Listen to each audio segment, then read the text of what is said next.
Kalena dhammat sawanang etammang kalamutamang. Video part 4a.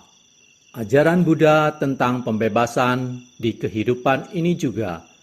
Judul asal, In This Very Life, The Liberation Teachings of the Buddha, oleh Sayadaw U Pandita, penerjemah bahasa Inggris Venerable U Angga Cinta, penyunting bahasa Inggris Kate Wheeler, penerjemah bahasa Indonesia Tim Penerjemah Yasati, penyunting bahasa Indonesia Asin Kusaladhama, perancang sampul Tim Perancang Yasati, penata letak Asin Kusaladhama, foto sampul patung Buddha dari Batu Pualam ISMC Bakom, penerbit Yayasan Satipatthana Indonesia Yasati, cetakan pertama Mei 2014.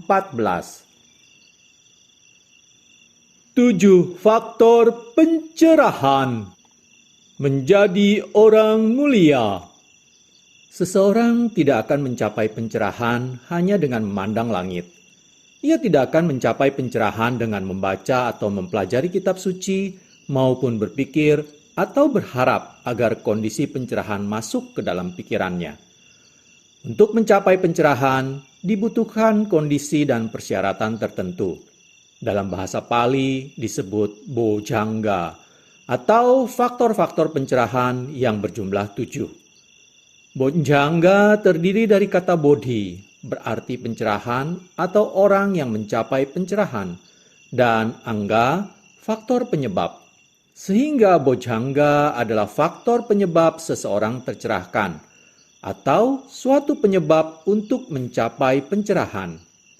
Pengertian kedua kata bojjhanga berdasarkan arti lain dari dua akar kata bahasa Pali. Pengertian lain bodhi adalah pengetahuan yang memahami atau melihat 4 kebenaran mulia.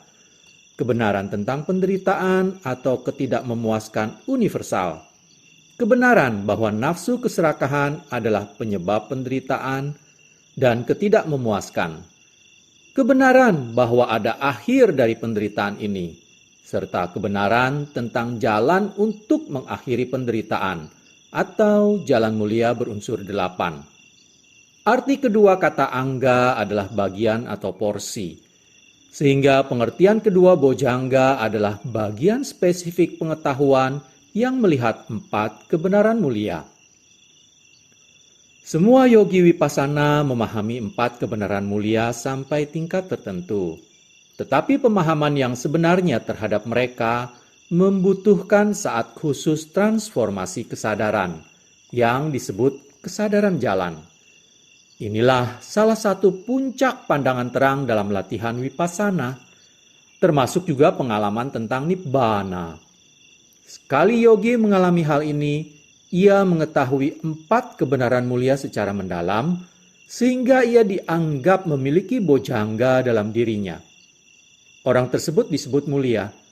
Jadi, bojjhanga atau faktor pencerahan merupakan bagian atau kualitas dari orang mulia. Kadang-kadang mereka disebut sambojjhanga. Awalan sam berarti penuh, lengkap, benar, atau betul. Awalan ini bersifat penghormatan, mempertegas, dan tidak menambah perbedaan berarti dalam pengertiannya. 7 faktor pencerahan atau 7 kualitas orang mulia adalah perhatian penuh, penyelidikan, usaha, kegairahan, ketenangan, konsentrasi, dan keseimbangan batin. Dalam bahasa Pali ia disebut sati, dhammavicaya, wirya, piti, pasadhi, samadhi, dan upekha. 7 faktor ini dapat ditemukan dalam setiap tahap latihan vipassana. Tetapi jika mengacu pada tahap perkembangan pengetahuan pandangan terang, kita dapat mengatakan bahwa 7 faktor pencerahan mulai tampak jelas pada tingkat pandangan terang saat yogi mulai melihat muncul dan lenyapnya fenomena. Bagaimana seseorang mengembangkan faktor ini dalam dirinya? Dengan melaksanakan meditasi satipatthana. Buddha berkata, Oh para biku, jika 4 landasan perhatian penuh dilatih secara terus-menerus dan berulang-ulang, 7 jenis bojangga akan berkembang dengan sendirinya dan sepenuhnya. Berlatih 4 landasan perhatian penuh tidak berarti mempelajarinya, memikirkannya, mendengarkan ceramah tentangnya, maupun mendiskusikannya. Apa yang harus kita lakukan adalah menyadari secara langsung dan berdasarkan pengalaman tentang 4 landasan perhatian penuh. 4 landasan yang mana perhatian penuh dapat dikembangkan. Satipatthana Sutta menyebutkan, yang pertama, sensasi pada tubuh. Kedua, pada perasaan, sifat tidak menyenangkan, menyenangkan atau netral yang ada dalam setiap pengalaman. Ketiga, pada kesadaran dan pikiran. Serta keempat, semua objek kesadaran lain. Semua yang dilihat, didengar, dirasakan, dan seterusnya. Lebih jauh Buddha berkata, seseorang harus berlatih kesadaran ini dengan tidak terputus-putus, namun terus-menerus dan berulang-ulang. Inilah sesungguhnya apa yang kita coba lakukan dalam meditasi Vipassana. Tradisi latihan Vipassana yang diajarkan dan dikembangkan oleh Mahasi Sayadaw ditujukan untuk mengembangkan 7 faktor pencerahan secara penuh dan akhirnya mengalami kesadaran jalan mulia sesuai dengan instruksi Buddha. Faktor pencerahan pertama, perhatian penuh. Sati, perhatian penuh adalah faktor pencerahan pertama. Perhatian penuh telah menjadi padanan kata untuk sati. Tetapi kata ini memiliki kecenderungan pengertian pasif yang dapat disalahartikan. Perhatian penuh harus dinamis dan konfrontatif. Dalam retret, saya mengajarkan bahwa sati harus melompat ke depan objek, menutupi seluruhnya, menembusnya tanpa kehilangan setiap bagian darinya. Untuk menyampaikan pengertian aktif ini, saya sering menggunakan kata kekuatan pengamatan untuk menerjemahkan sati, bukan perhatian penuh. Untuk mudahnya, saya akan menggunakan perhatian penuh secara konsisten dalam buku ini. Tetapi saya ingin para pembaca mengingat kualitas dinamis yang harus ia miliki. Perhatian penuh dapat dipahami dengan memeriksa 3 aspeknya, yaitu karakteristik, fungsi, dan perwujudan.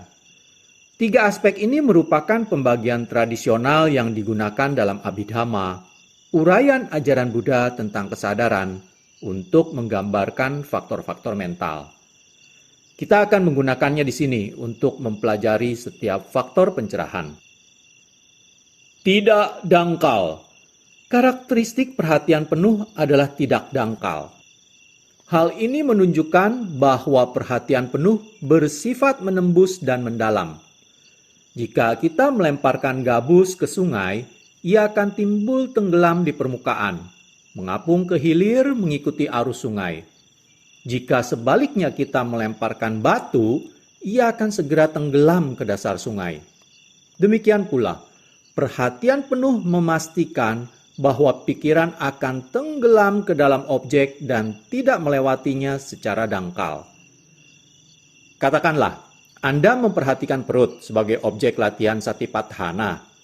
Anda berusaha menjadi sangat kokoh, dengan kuat memusatkan perhatian sehingga pikiran tidak melayang keluar, tetapi tenggelam mendalam pada proses kembung dan kempis. Ketika pikiran menembus proses ini, Anda dapat memahami sifat sejati ketegangan, tekanan, pergerakan, dan seterusnya. Menjaga objek dalam pengamatan. Fungsi perhatian penuh adalah menjaga agar objek tetap dalam pengamatan, tidak melupakan atau membiarkannya lenyap. Ketika perhatian penuh ada, objek yang muncul dapat dicatat tanpa lalai. Agar tidak dangkal dan tidak lenyap, karakteristik dan fungsi dari perhatian penuh Agar tampak jelas dalam latihan kita harus mencoba memahami dan berlatih aspek ketiga perhatian penuh. Inilah aspek perwujudan yang berkembang dan membawa serta dua lainnya. Aspek utama perwujudan perhatian penuh adalah konfrontasi. Ia mengarahkan pikiran langsung berhadapan dengan objek. Berhadapan langsung dengan objek. Berhadapan dengan objek adalah bagaikan Anda berjalan di sepanjang jalan dan bertemu pelancong. Saling berhadapan, datang dari arah berlawanan. Ketika Anda bermeditasi, dengan cara seperti itulah pikiran harus bertemu objeknya. Hanya melalui konfrontasi langsung dengan objek, perhatian penuh sejati dapat muncul. Mereka mengatakan bahwa raut wajah menggambarkan sifat seseorang. Jika Anda akan menilai seseorang, Anda melihat raut wajahnya secara teliti dan Anda dapat membuat penilaian awal. Jika Anda tidak mengamati wajah secara teliti dan sebaliknya teralihkan pada anggota tubuh lain, maka penilaian Anda tidak akan tepat. Dalam bermeditasi, Anda harus menerapkan hal serupa, bahkan lebih tajam, derajat ketelitian dalam memperhatikan objek pengamatan. Hanya dengan melihat secara teliti pada objek, Anda dapat memahami sifat sebenarnya. Ketika Anda melihat seraut wajah untuk pertama kali, Anda memperoleh gambaran sekilas wajah itu. Jika Anda melihat lebih cermat, Anda akan memperoleh rinciannya, misalnya alis, mata, dan bibir. Pertama-tama, Anda harus melihat wajah itu secara keseluruhan, dan hanya setelah itu detailnya akan menjadi jelas. Hal yang sama, ketika Anda memperhatikan kembung kempisnya perut, Anda mulai mendapatkan gambaran umum proses ini. Pertama-tama, Anda membawa pikiran Anda berhadapan langsung dengan kembung dan kempisnya perut. Setelah melalui proses berulang-ulang, Anda akan menemukan diri Anda mampu melihat lebih dekat lagi. Detailnya akan tampak tanpa memerlukan usaha, seolah-olah muncul dengan sendirinya. Anda akan memperhatikan sensasi yang berbeda dalam kembung dan kempisnya perut, seperti tegangan, tekanan, panas, dingin, dan gerakan. Setelah yogi berulang kali berhadapan dengan objek, usahanya mulai membuahkan hasil. Perhatian penuh diaktifkan dan menjadi kuat memegang objek pengamatan. Tidak ada yang terlewatkan. Objek tidak hilang dari pengamatan. Objek tidak terlewat atau lenyap, ataupun terlupakan. Kilesa tidak dapat menembus benteng perhatian penuh yang kuat ini. Jika perhatian penuh dapat dipertahankan untuk waktu yang cukup lama, yogi dapat memperoleh kemurnian kesadaran yang sangat mendalam karena tidak ada kilesa. Perlindungan dari serangan kilesa adalah aspek kedua perwujudan perhatian penuh. Ketika perhatian penuh secara terus-menerus dan berulang kali diaktifkan, maka kebijaksanaan muncul. Akan timbul pandangan terang tentang sifat sejati batin dan materi. Yogi tidak hanya mengalami kenyataan sebenarnya dari kembung kempis, tetapi ia juga memahami karakteristik individu berbagai fenomena mental dan fisik yang terjadi di dalam dirinya. Melihat 4 kebenaran mulia.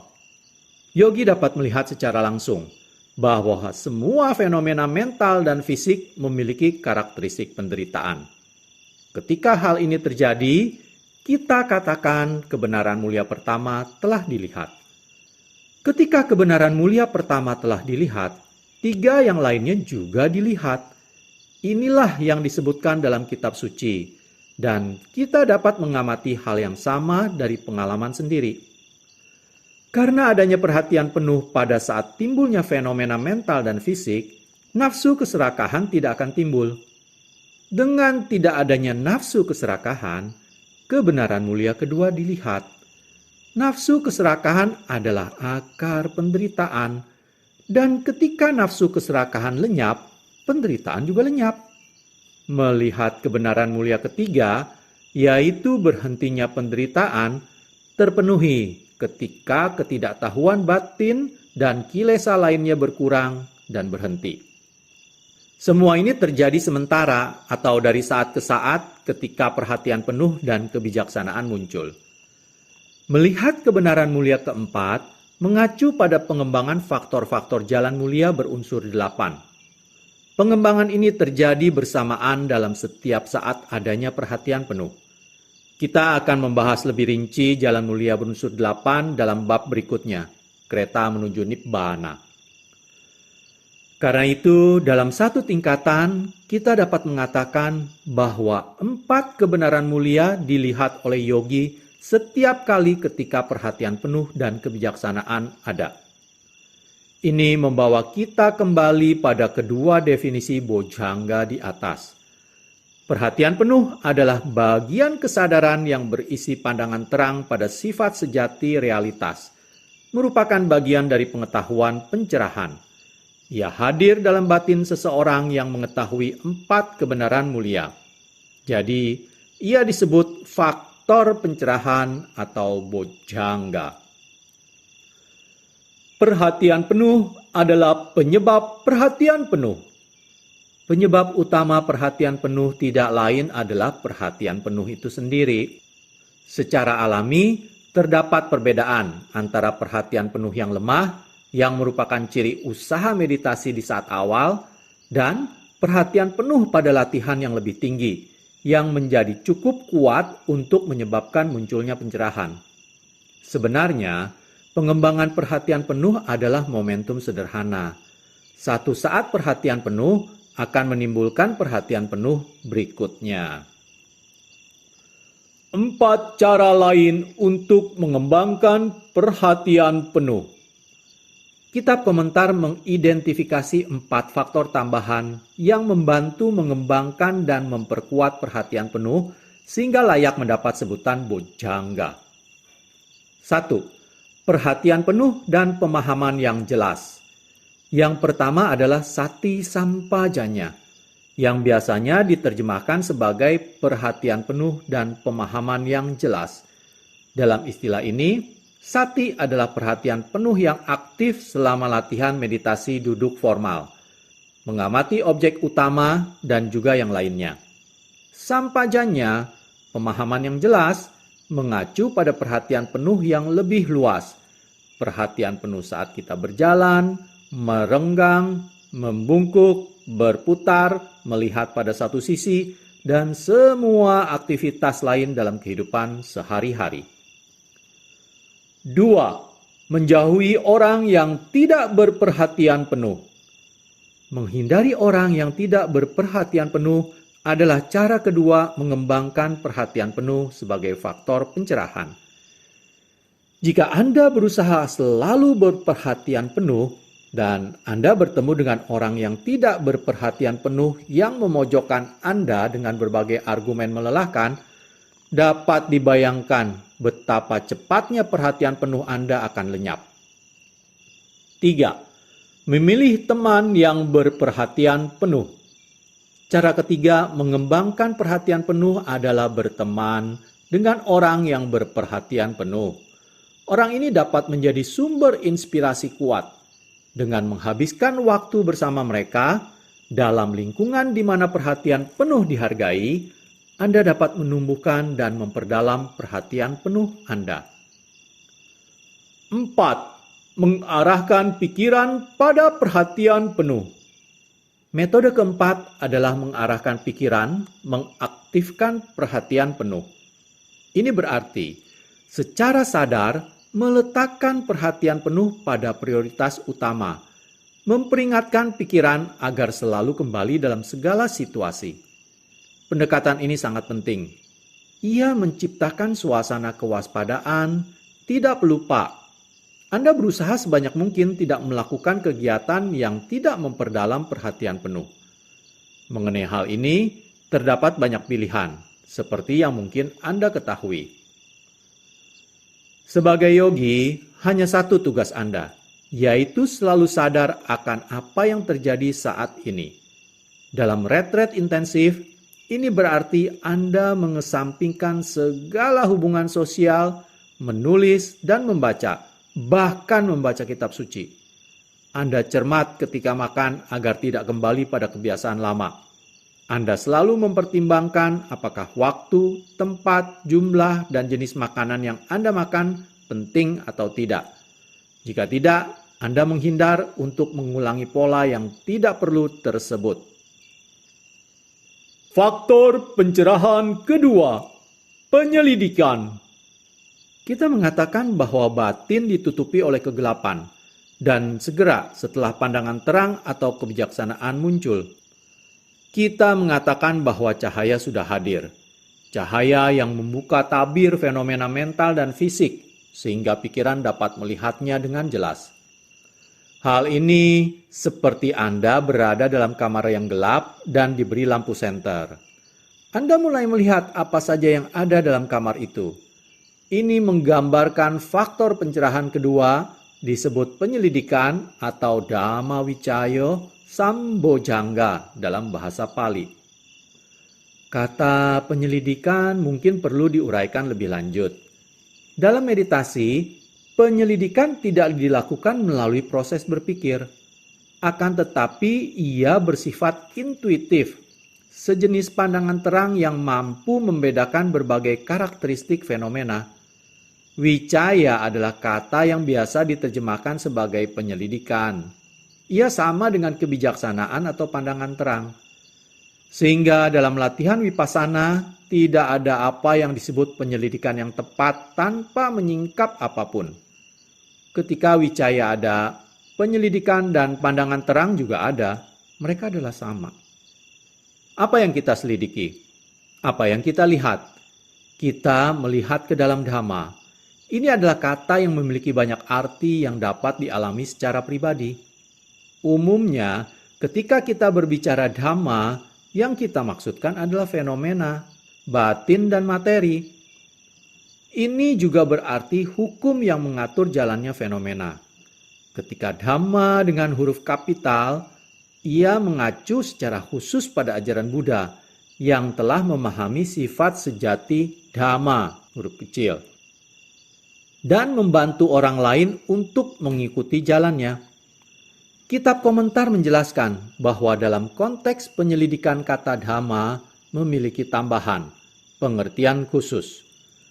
Hal ini mengacu pada keadaan dan sifat individu yang secara khusus ada pada setiap objek, dan juga sifat umum yang mana setiap objek dapat berbagi dengan objek lain.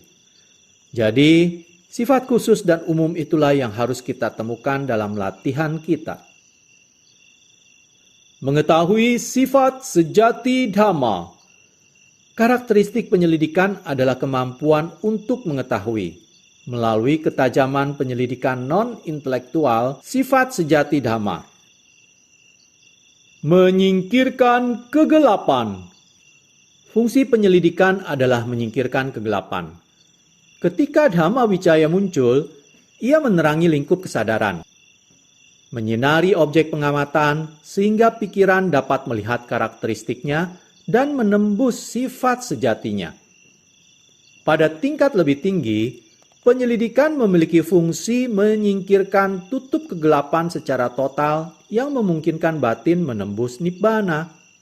Jadi dapat Anda lihat, penyelidikan adalah faktor yang sangat penting dalam latihan kita. Ketika ia lemah atau tidak ada, maka muncul masalah. Melenyapkan kebingungan. Ketika berjalan di dalam kamar yang gelap pekat, Anda akan dipenuhi keraguan-raguan. Apakah saya akan membentur sesuatu, membentur tulang kering, membentur tembok?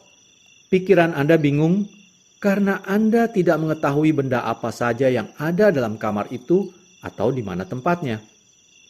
Hal yang sama, ketika Dhamma Wicaya tidak ada, yogi berada dalam keadaan kacau dan bingung, dipenuhi oleh 1001 keraguan-raguan. Apakah ada orang atau tidak ada orang? Apakah ada diri atau tidak? Apakah saya merupakan individu atau tidak? Apakah jiwa itu ada atau tidak? Apakah roh itu ada atau tidak? Anda juga mungkin pernah mengalami keraguan-raguan semacam itu. Anda mungkin meragukan ajaran ketidakkekalan, penderitaan, dan ketiadaan aku. Apakah Anda yakin bahwa segalanya tidak kekal? Mengapa beberapa hal tidak begitu memuaskan dibandingkan yang lain? Mungkin terdapat inti yang belum kita temukan. Anda mungkin menganggap Nibbana adalah kisah dongeng yang diciptakan oleh guru Anda yang sebenarnya tidak ada. Perwujudan penyelidikan adalah lenyapnya kebingungan ketika Dhamma Vicaya Sambojjhanga timbul. Segalanya bersifat terang dan pikiran melihat dengan jelas apa saja yang ada. Dengan jelas melihat sifat alami fenomena mental dan fisik. Anda tidak khawatir lagi bahwa Anda akan membentur tembok. Ketidakkekalan, ketidakmemuaskan, dan tiada aku menjadi cukup jelas bagi Anda. Akhirnya, Anda mampu menembus sifat sejati Nibbana sedemikian rupa, sehingga Anda tidak akan meragukan kenyataannya lagi. Realitas mutlak. Penyelidikan menunjukkan karakteristik paramattha dhamma atau realitas mutlak yang secara sederhana berarti objek yang dapat dialami secara langsung tanpa konsep perantara. Terdapat 3 jenis realitas mutlak, fenomena fisik, fenomena mental, dan nibbana. Fenomena fisik terdiri dari 4 unsur utama, tanah, air, api, dan udara. Setiap unsur memiliki karakteristik tersendiri yang khusus dan melekat padanya. Ketika kita mengatakan dikarakteristikan, kita juga dapat mengatakan mengalami sebagai. Karena kita mengalami karakteristik masing-masing dari 4 unsur dalam tubuh kita sendiri sebagai sensasi. Karakteristik khusus atau individu unsur tanah adalah keras. Unsur air memiliki karakteristik mengalir dan kohesi. Unsur api memiliki karakteristik suhu, panas, dan dingin. Unsur udara atau angin memiliki karakteristik ketat, tegang, tekanan atau muncul, dan memiliki aspek dinamis tambahan, gerakan. Fenomena mental juga memiliki karakteristik khusus. Misalnya, pikiran atau kesadaran. Memiliki karakteristik mengenali suatu objek, faktor mental phasa atau kontak, memiliki karakteristik bersinggungan. Sekarang, coba cerahkan perhatian Anda pada kembung kempis dari perut Anda. Begitu Anda penuh perhatian pada gerakan tersebut, Anda mungkin akan mengetahui bahwa gerakan tersebut terdiri dari sensasi-sensasi, keketatan, tegang, tekanan, gerakan, semua adalah perwujudan unsur angin. Anda mungkin juga merasa panas atau dingin, unsur api. Perasaan ini adalah objek pikiran Anda. Mereka adalah dhamma yang Anda selidiki. Jika pengalaman ini Anda alami langsung dan Anda menyadari sensasi ini secara spesifik, maka dapat dikatakan Dhamma Vicaya hadir di situ. Penyelidikan juga dapat membedakan aspek dhamma lain. Ketika mengamati gerak kembung kempis, Anda secara tiba-tiba melihat ada 2 proses nyata yang timbul. Di satu sisi terdapat fenomena fisik, sensasi tekanan, dan gerakan. Di sisi lain terdapat kesadaran, pikiran yang mencatat dan awas terhadap objek itu. Ini adalah pandangan terang terhadap sifat sejati sesuatu. Sewaktu Anda melanjutkan meditasi, pandangan terang lain akan muncul. Anda akan melihat bahwa semua dhamma berbagi karakteristiknya, ketidakkekalan, ketidakmemuaskan, dan tiada diri. Faktor-faktor penyelidikan ini telah membawa Anda melihat apa yang berlaku universal dalam setiap objek fisik dan mental. Dengan matangnya pandangan terang terhadap ketidakkekalan, ketidakmemuaskan, dan tanpa diri ini, maka kebijaksanaan menjadi mampu menembus Nibbana. Dalam hal ini, kata Dhamma mengambil Nibbana sebagai acuan. Jadi, Dhamma Vicaya dapat juga berarti penyelidikan pandangan terang ke dalam Nibbana. Ada sesuatu yang luar biasa dari Nibbana.